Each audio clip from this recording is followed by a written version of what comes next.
Sono saliti a 122 i contagi da Covid-19 nella giornata di ieri.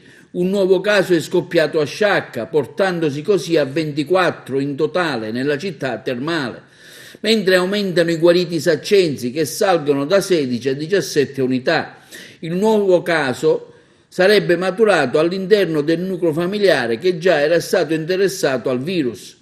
I soggetti posti in quarantena per l'ASP di Agrigento, secondo il report giornaliero inviato, sono 28, mentre quelli ricoverati suddivisi nelle varie strutture ospedaliere Covid della Sicilia sono 11. Caltanissetta resta sempre l'ospedale col più alto numero di ricoverati, 6 in tutti, gli altri suddivisi tra Palermo, Marsala e Partinico.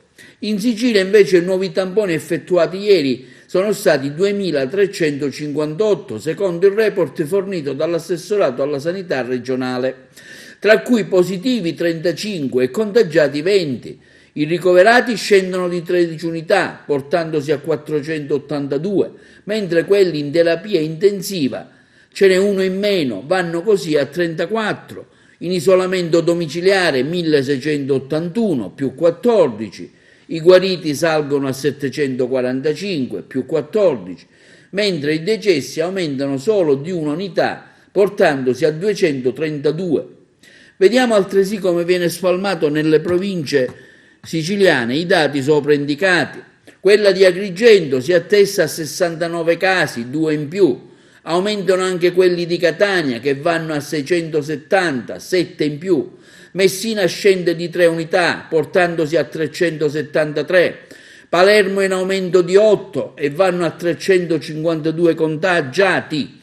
Enna scende di 5 unità, attestandosi a 295. Un balzo avanti di 9 nuovi casi fa la provincia di Caltanissetta, 125.